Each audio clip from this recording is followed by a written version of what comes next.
মাংস হাড় মানিয়ে দিবে এই তরকারিটা, এত মজা হবে ভাবতেও পারিনি। ঘরে মাছ মাংস কিছুই ছিল না, না থাকার কারণে এই রেসিপিটা বানানো। আমি দুইটা ডিমটা পোস্ট করে নেব। ডিম পোস্ট করার সময় একটু লবণ ছিটিয়ে দিয়েছি আর একটু মরিচের গুঁড়া ছিটিয়ে দিয়ে এখন দুইটা ডিম পোস্ট করে সাইডে রেখে দিয়েছি। আরেকটা ফ্রাই প্যানে আমি জিরা ফোড়ন দিয়ে রান্না করব।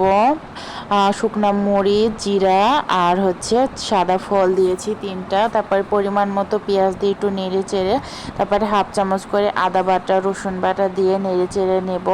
তারপরে আমি এখানে অ্যাড করব হলুদের গুঁড়া, পরিমাণ মতো মরিচের গুঁড়া। আমি একটু ঝাল খাই তাই ঝালটা একটু বেশি দিয়েছি। তারপরে জিরার গুঁড়া একটু পরিমাণ মতো লবণ দিয়েছিলাম। পানি দিয়ে একটু নেড়ে চেড়ে কষিয়ে নেব। এটা কষিয়ে নেওয়ার পরে আমি কুচি কুচি করে টমেটো একটা পুরোটা দিয়েছি।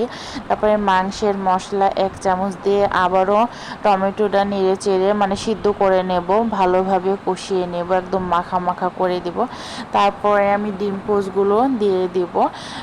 তারপরে ডিমটা দেওয়ার পরে একটু আমি কষিয়ে নেওয়ার পরে একটু পানি দিয়েছি। পানি দেওয়ার পরে এখন আমি একদম ভাজা ভাজা শুকনা শুকনা করব। এই রান্নাটা যেমন সহজ, খেতেও তেমনই মজা, একদম মাছ মাংস একদম হার মানিয়ে দিবে। বিশ্বাস না হলে একবার ট্রাই করে দেখো। আর ভিডিওটা ভালো লাগলে প্লিজ লাইক কমেন্ট করো, সুন্দর গঠনমূলক কমেন্ট করে যেও। একটা কমেন্টের জন্য আপনার পরিচিত বাড়বে আর আমারও অনেক লাভ হবে। তাই আল্লাহ।